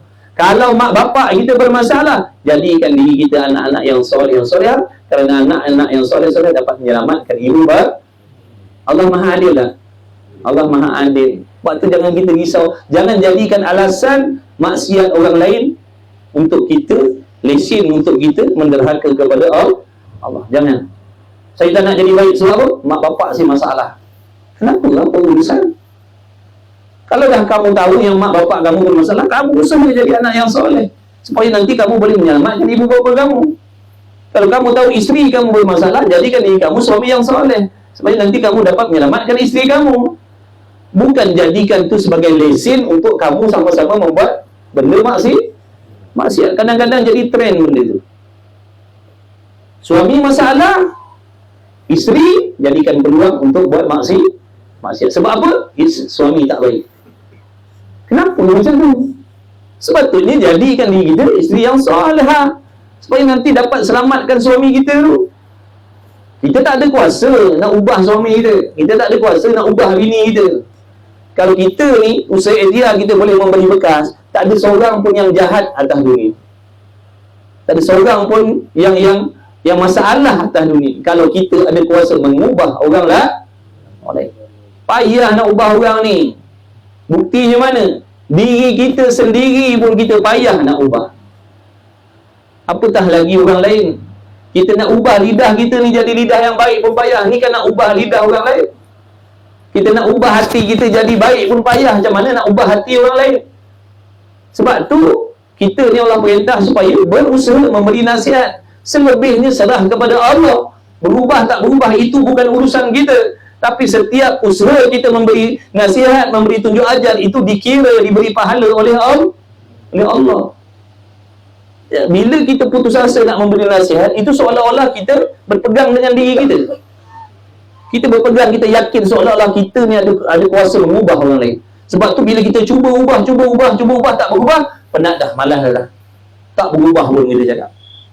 Salah kita itu. Kita berputus asa sebab kita yakin usaha kita boleh memberi berkas. Jangan, teruskan kebaikan. Sambil-sambil nasihat, sambil-sambil baiki diri kita yang terutama sekali. Yang suami-suami lah, yang isteri-isteri lah, anak-anak lah, kawan-kawan lah. Kawan-kawan kita bermasalah, jangan jadikan lesen kawan kita bermasalah, kita pula nak jadikan nak jadi orang yang bermasalah dengan Allah. Jangan. Kena dekat dengan Allah. Mudah-mudahan bila amalan kita betul diterima oleh Allah, mudah-mudahan nanti kita dapat menyelamatkan yang lain lah. Yang lain Allah Ta'ala bagi peluang. Dia ada jumlah-jumlah, ada jumlah-jumlah tertentu. Orang yang pangkat dia tinggi begini, sekian orang dia boleh selamatkan. Orang yang begini, sekian orang, sekian banyak dia boleh selamatkan. Makin tinggi darjatnya di sisi Allah, makin ramai orang dia boleh selamatkan di hari kiamat besok. Sebab tu Allah bagi kita peluang atas dunia ini supaya membuat sesuatu supaya darjat dan pangkat kita dinaikkan oleh Allah. Jangan kita ingat atas dunia ini saja ada pangkat darjat. Di hari kiamat tu besok ada pangkat darjat. Makin banyak sabarnya, makin banyak sabarnya, makin tinggi darjatnya di sisi Allah, makin hebat kedudukannya di sisi Allah, makin istimewa kedudukannya di sisi Allah. Dan bila hari kiamat besok dia orang yang istimewa kedudukan di sisi Allah, banyaklah kelebihan dia. Siapa yang kau nak tolong hari ni? Polan, tolonglah, selamatkanlah. Dan tentulah kita cari orang yang kita kenal. Dan tentulah kita cari adik-beradik kita, kawan-kawan kita. Lepas tu usaha sungguh-sungguh. Jangan putus asa daripada rahmat Allah. Itu yang pertama. Kenal diri kita, selalu ingat yang kita ni lemah. Selalu lemah. Kita tak boleh makan, tak boleh suap makanan, tak boleh kunyah makanan kalau Tuhan tak tolong. Tak boleh rasa makanan kalau Tuhan tak tolong. Papa, kita ni papa. Bukan papa mama tu. Bukan papa mama tu, bukan. Ni papa. Bukan papa bukan tu. Ni papa. Miskin. Tak ada apa-apa kita ni, pinjam kan kulit. Pinjam kulit ni. Kabusik ni semua pinjam. Kabusik pinjam. Tengkorak sama je gitu. Ada tak tengkorak di handsome daripada orang lain? Dia kata, ni arwah siapa dulu ni? Handsome pula tengkorak dia. Sama je tengkorak tu. Tak ada orang kata lawa tengkorak dia, sama je. Dia punya body sama je. Kabusik je dia lain. Kabusik pinjam, body pinjam. Mati, busuk jadi bangkai, hancur lebur semua, jadi tanah semua, tak ada tinggal dah. Dia tak payah bangga dah dengan diri kita. Cantik ke, kacak ke, hebat ke, sadar ke. Dah. Tunggu nasib dalam kubur besok. Mana kuat kita tu. Yang kita sombong sangat dengan kuat, sombong dengan cantik, sombong dengan keturunan, sombong dengan habis. Yang kedua, mengenalkan barang yang memberi manfaat akan dia daripada ibadat dan taat. Nombor dua, kita kena kenal, selain daripada kita kena kenal diri kita lemah, dhaif, berkendak, bergantung, berhajat kepada Allah serba-serbi zahir batin, kita kena tahu, kita kena sedar, kita kena kenal barang yang memberi manfaat kepada kita di sisi Allah dan apa benda yang memberi mudarat untuk diri kita di sisi Allah. Kita kena tahu, kena kenal benda-benda supaya yang memberi manfaat untuk kita di hari kiamat di sisi Allah kita boleh ambil, yang tidak memberi manfaat kita boleh jauhkan diri. dan mengenal pula barang yang memberi mudaratnya. Benda yang memberi mudarat untuk kita sisi Allah pun kita kena kenal, kena tahu, kena faham. Daripada yang keji-keji dan yang jahat-jahat pada dunianya dan akhiratnya, maka mencapai ia akan barang yang memberi manfaat. Jadi bila kita dah kenal, oh yang ni memberi manfaat akhirat, yang ni bukan, maka capailah, ambillah yang memberi manfaat akhirat tadi, yang memberi mudarat akhirat tadi, lemparkan, buangkan jauh-jauh. Habis sah menjauhi, wallahu a'lam. Dah lah, baca sebutir malam ni, balik awal, kita bagi chance balik awal ni. Sebab tengok dia macam dia punya angkat keluar daripada point tadi tu, nasib dia ni ke pun sampai ke antangan bin. Ingat jalan-jalan tu. Oh gitu jadilah, cukuplah. Sesekali balik awal seronok juga ada. Jadilah, mudah-mudahan Allah Ta'ala memberi kepada kita manfaat.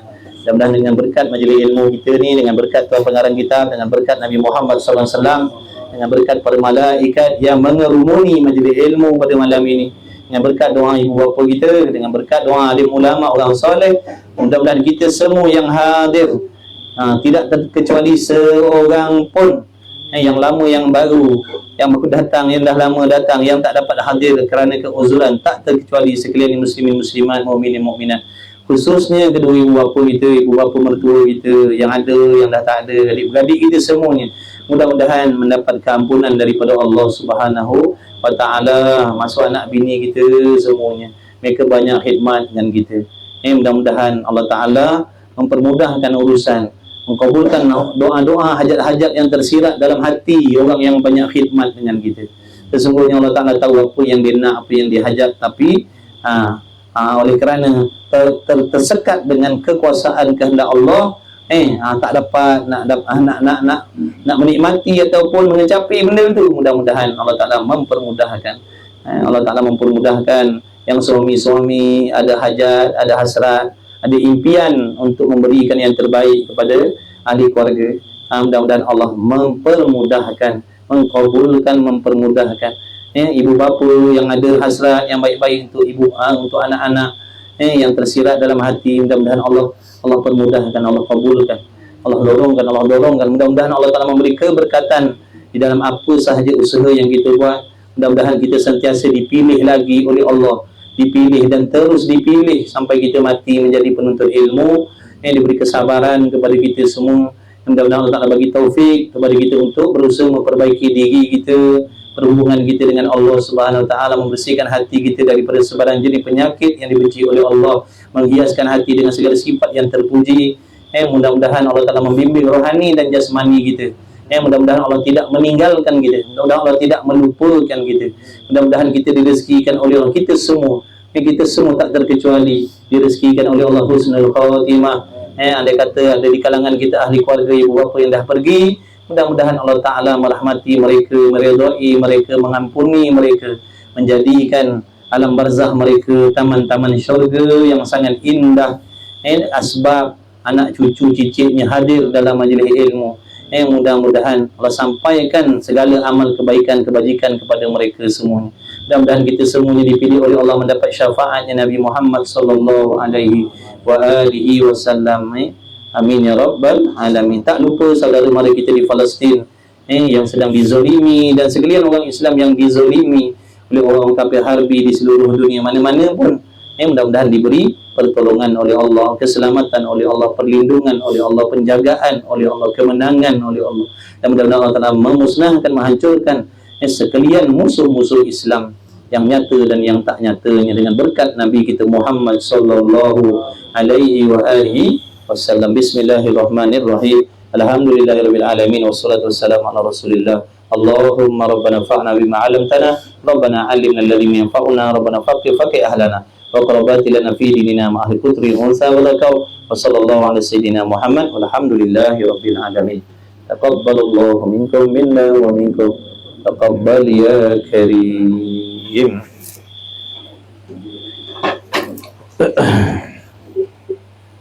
Tarik kambing tu. Kambing. Tarik kambing. Tarik kambing. Lepas kali ya.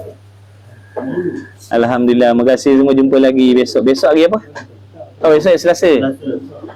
Selasa cuti ya. Besok hari cantik ya.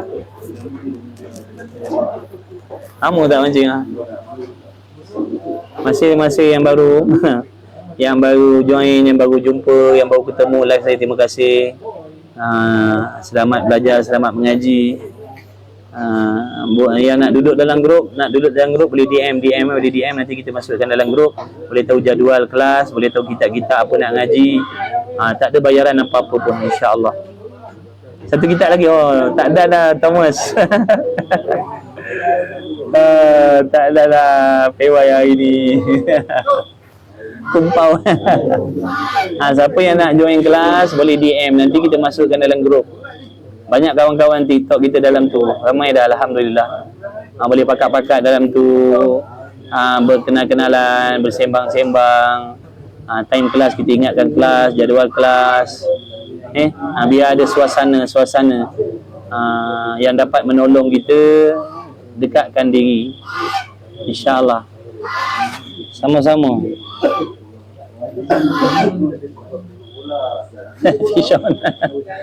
Belum lagi lah. Belum lagi habis. Yang nak masuk grup boleh klik link di bio sahabat saya ni, Abang Jasri. Angsa ucap terima kasih.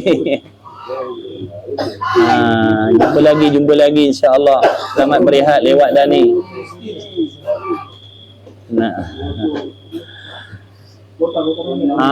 InsyaAllah. Selamat. Boleh. Selamat rehat, lewat dah ni, lewat dah. Selamat berehat.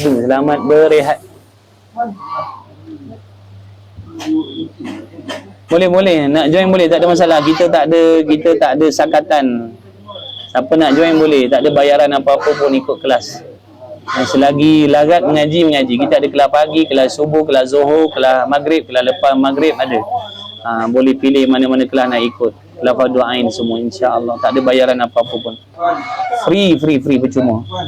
Boleh pakat-pakat ajak kawan-kawan. Belajar semua. Time kerja, time ngaji.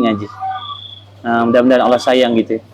Mudah-mudahan Allah bimbing kita. Mudah-mudahan Allah selamatkan kita, insya-Allah.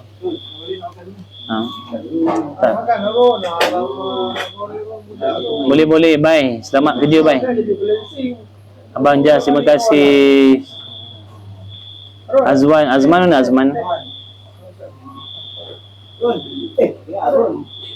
Boleh. Selamat rehat. Masya-Allah. Siapa nama? Makan dulu. Jangan balik dulu. Pak sihat dulu ni. InsyaAllah. Selawat gosok-gosok.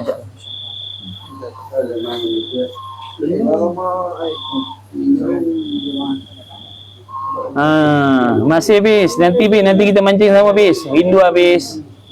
Boleh Acik nak masuk grup, boleh DM Abang Jas kita tadi. Mana Abang Jas? Ni ada Acik Ziza ni nak masuk grup, nanti masukkan. Moderator, mana moderator, munculkan diri. Boleh bantu kawan-kawan kita yang nak masuk join grup, boleh, tak ada masalah, percuma saja tanpa bayaran. Dia mari dah. Terima kasih nasi lemak 10 pinggan. Terima kasih, jazakumullah khairah. Jazakumullahu khairal jaza. Masya-Allah. Barakallahu fikum. Yang nak join kelas, yang nak join grup boleh DM kita masukkan dalam grup. Kalau rasa seronok nak belajar boleh kekal, kalau tak rasa tak seronok boleh leave grup. Tanpa bayaran apa-apa. Percuma sahaja. Cuma nanti kena beli kitab masing-masing. Ngaji ada kitab berseronok. Dan keistimewaan ni kita ada rakaman. Kelas malam ni ada rakaman. Setiap kali kelas ada rakaman. Kalau kawan-kawan tertinggal nak ikut online, nanti boleh ulang kaji balik. Di waktu yang lain, sebab kita ada rakaman. Lepas kelas dalam 1 jam, nanti ada kawan kita masukkan dalam grup. Masya Allah, ni kenyang. Nasi lemak tak habis-habis. Subhanallah. Murah rezeki semua kalian semua. Saya doakan kalian semuanya murah rezeki, sihat afiat untuk ibadat. Masya Allah. Macam mana nak join? DM saya, nanti saya masukkan, ataupun Abang Jas. Abang Jas.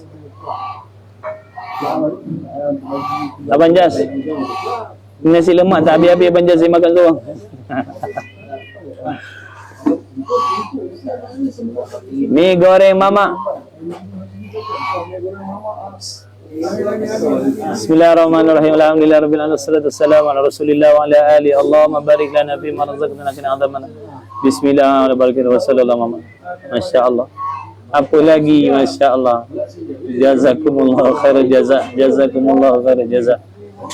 Subhanallah. Naik kereta api pula dah. Makan nasi lemak dalam kereta api. Ya Karim. Ya Karim. Jazakumullah khairan jazak. Alhamdulillah. Siapa nak join grup boleh DM. Masya Allah. Masya Allah. Alhamdulillah. Subhanallah. Berapa pinggan nak makan nasi lemak ni sahabat? Subhanallah. Tak habis lagi nasi lemak. Subhanallah. Masya Allah. Tabarakallah. Sama-sama kasih. Subhanallah. Setahun tak habis makan. Subhanallah. Ni siapa punya husband ni? Ya Karim. Mari makan nasi lemak. Mari makan nasi lemak. Mari makan mi goreng. Subhanallah. Abang Jas, kita doakan mudah-mudahan Allah mudahkan urusan beliau, dipermudahkan segala urusan beliau, dan kalian semua mudah-mudahan Allah permudahkan urusan kalian dan ahli keluarga kalian, diberi kebahagiaan. Masya Allah. Siapa nak join grup boleh DM. Nasi lemak 400 pinggan. Nasi lemak 400 pinggan. Ya Karim. Siapa nama? Ya, kawan tengah bagi nasi lemak tak habis-habis. Dia mau sampai subuh besok nasi lemak tak habis-habis. Subhanallah. Kita tengok suasana. Alhamdulillah. Bawa balik masai. Subhanallah. Masya Allah. Terima kasih sahabat. Murah rezeki selalu semuanya murah rezeki. Saya doakan kalian semua mendapat syafaatnya Nabi Muhammad SAW.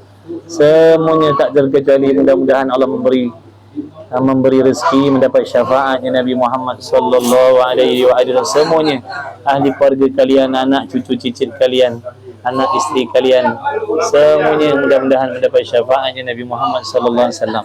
Ditambahkan keberkahan dalam rezeki, diberi rezeki yang halal lagi berkah. Amin ya Rabb, amin ya Rabb. Itu saja yang dapat saya balas dengan doa saja dah. Masya Allah. Masya Allah. Macam mana nak live ni, nasi lemak tak habis. Jemput makan. Subhanallah. Masya Allah. Ini nak Subhanallah. Alhamdulillah. Terima kasih. Kenyang dah tu 2 tahun ni makan tak habis. 2 tahun makan tak habis nasi lemak. Masya Allah. Mari makan. Pakcik, mari pakcik.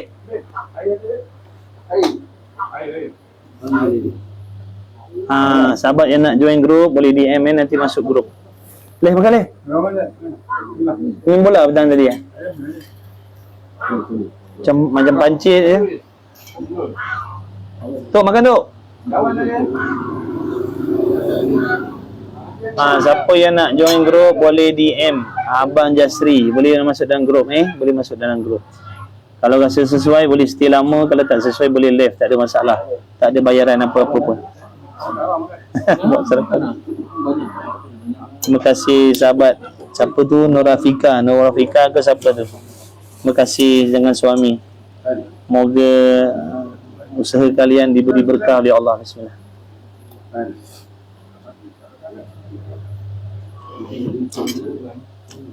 Ayo makan berapa kali sekali? Malam ni baru sekali saya makan. Hari ni baru sekali makan. Saya jarang makan. Ni sekarang dekat ni Encik Hamsan ni. Sekarang dekat Kerubung Melaka. Tapi hari Jumaat Sabtu saya di Shah Alam. Jumaat Sabtu saya di Kelang. Selain daripada itu saya di Melaka.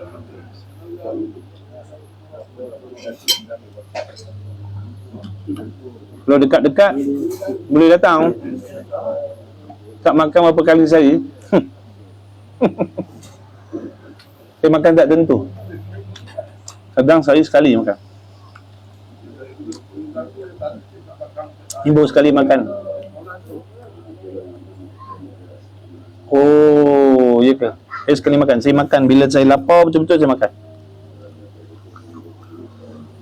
Tapi kalau dah dalam kelas macam ni, lepas isyak lah, biasa kelas lepas isyak ada jamuan lah, makan lah. Lepas maghrib tak ada. Dia orang tak ada buat jamuan sebab lepas maghrib saya terus bangun pergi kelas lain. Kalau dulu lepas maghrib ada jamuan juga.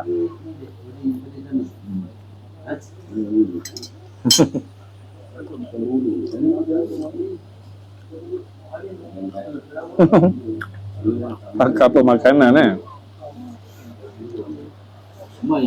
Baik, bagus, alhamdulillah. Macam-macam pakar ada dalam ni. Kawan-kawan kita, subhanallah. Masing-masing ada kelebihan Allah bagi. Alhamdulillah. Bertuah saya. Ni gerabak besar.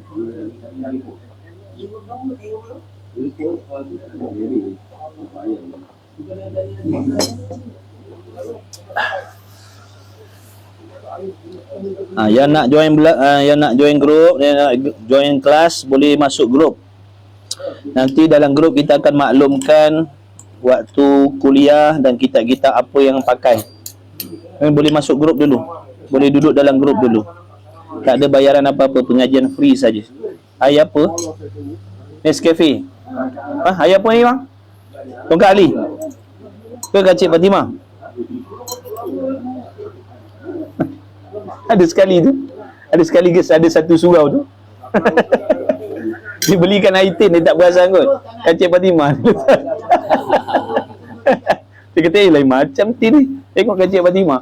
Dia kata, saya tak boleh minum ni kan, balik mengepit saya jalan kan. Ni Ustaznya, Ustaz tu lain, Super Jantan nama dia. Super Jantan? Masya Allah. Ada orang sponsor, dia suruh bagi. Oh, ada sponsor. Tadi tu, dia datang keluar. Masya Allah. Barakallahu fiik. Terengganu-nya.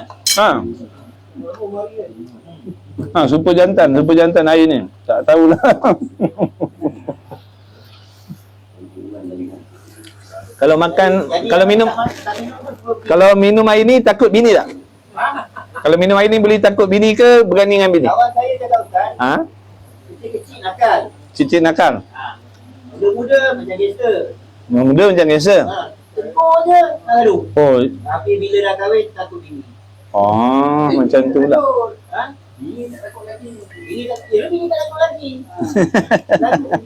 Dia menakutkan je. Tadi saya tanya Azman. Saya tanya Azman. Azman ni, sahabat kita Azman ni dia selalu, dia tukang rakam.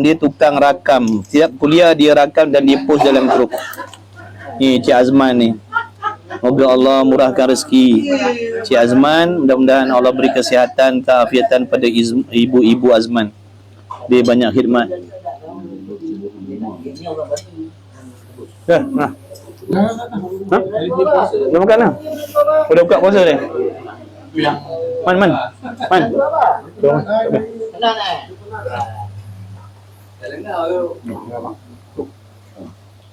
Siapa nak join group cepat sebelum end live. Boleh DM. Mak sihat dia? Ayah? Ayah tak ada ni, apa sakit apa? Darah tinggi ke apa tak ada? Apa? Asal sakit apa?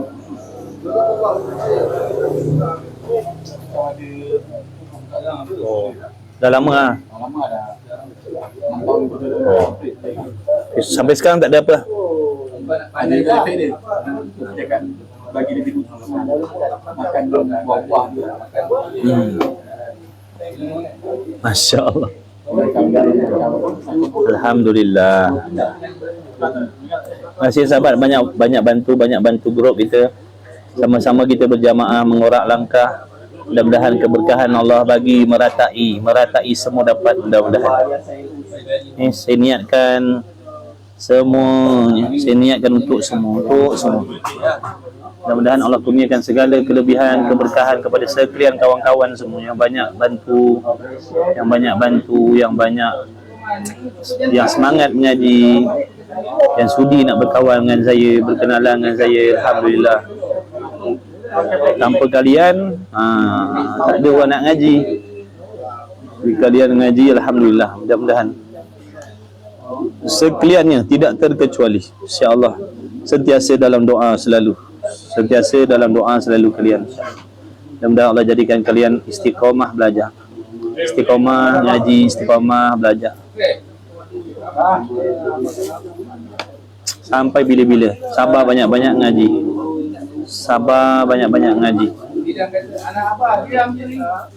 Nak dapat permata, nak dapat mutiara yang sangat bernilai ni, banyak halangan, banyak cubaan, banyak gangguan. Kena hati kena kental, semangat kena kuat. Kalau tak nanti kita sekat jalan kita patah balik. Mana tu bang, abang tu bang? Oh, dulu kawan tu bang. InsyaAllah. Selawat jangan lupa, selawat pakat-pakat kita usaha selawat paling kurang 300 setiap hari. 300 kali setiap hari. Usahakan pagi sikit, tengah hari sikit, petang sikit, malam sikit. 300 kali paling tidak. Dalam kereta, hadap jam, bawa motor, selawat pendek-pendek pun tak apa, usahakan dapat 300. Sebab itu berkat salawat, insya-Allah Allah akan bantu kita. Berkat salawat Allah akan mudahkan urusan kita, insya-Allah. 300 kali. Pagi sikit, tengah hari sikit, petang sikit, malam sikit, tengah malam sikit. Kalau tertinggal hari ni, besok buat macam biasa. Kalau hari ni terlupa, tertinggal, besok buat lagi macam biasa. InsyaAllah. Abang Zul, mudah-mudahan strike selalu bang. Mudah-mudahan strike selalu bang, mancing rezeki murah, insyaAllah. Kalau nak buat serentak macam banyak, so pecahkan. Apa tu Abang Jas? Betul. Okey, faham. Yang pasti sehari semalam dapatkan 300. Pagi 50, tengah hari 50, hadap jam 50, tunggu lampu merah 10. Nanti dalam tak sedar dapat dah 300. Termasuk kalau kita dapat selawat 300 kali setiap hari, kita dah termasuk dalam golongan orang yang banyak bersolawat. Kalau 200 tu tak masuk dalam golongan orang banyak bersolawat. Orang yang banyak berselawat, kata ulama, paling kurang 300 minimum. Allahumma salli ala sayyidina Muhammad. Abang Zul, takziah Abang Zul, sabar banyak-banyak. Mudah-mudahan Allah sampaikan pahala kebajikan kelas pengajian kita, kehadiran Abang Zul dalam kelas, mudah-mudahan sampai kepada almarhumah, insya-Allah bang. Mudah-mudahan husnul khatimah, mudah-mudahan Allah Ta'ala memberi kebaikan, kebajikan, mengampunkan segala dosanya, mengangkatkan darjatnya, meluaskan kuburnya, menjadikan kuburnya taman-taman syurga, insya-Allah. Isteri soleha, insya-Allah. Isteri soleha, insya-Allah. Amin ya rabbal alamin. Insya-Allah, insya-Allah bang. Sabar banyak-banyak. Ni macam Nescafe tak ada gula. Sabar banyak-banyak. Dengan susu. Amin ya rabb. Amin ya rabb. Amin ya rabb. Sahabat, pakat-pakat doakan untuk Abang Zul kita. Doakan untuk almarhumah isteri beliau. InsyaAllah. Siapa nama Abang Zul? Arwah orang rumah. Apa nama? Siapa nama? Siapa nama? Ini RM50 ni. Ni Kak Na, sahabat kita Abang Zul ni, isteri dia baru meninggal 3 bulan lepas. Saya baru perasan Abang Zul ni semalam ke 2-3 malam sudah saya baru perasan Abang Zul. Siapa nama arwah bang? Arwah isteri siapa nama? Ni sahabat-sahabat kita niatkan Fatihah. Kita niatkan Fatihah khusus untuk almarhumah isteri sahabat kita. Sebab tu nak tahu nama siapa. Namanya siapa? Siapa namanya?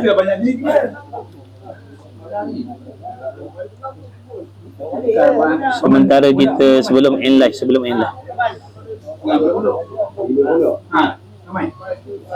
Di panas lagi ni, bukan gas.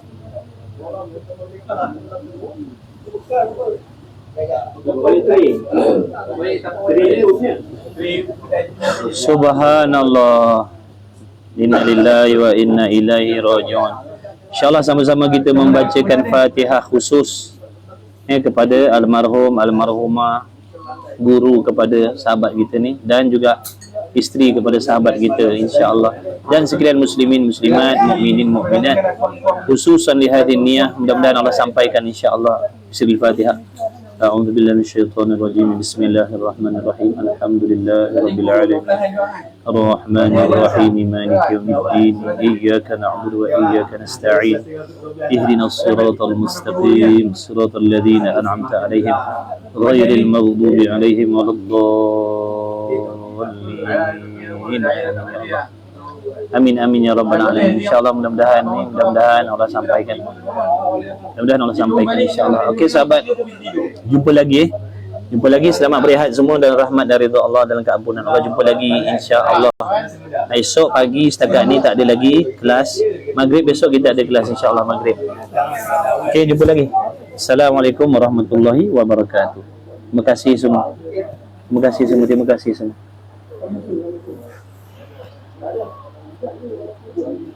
Thank you.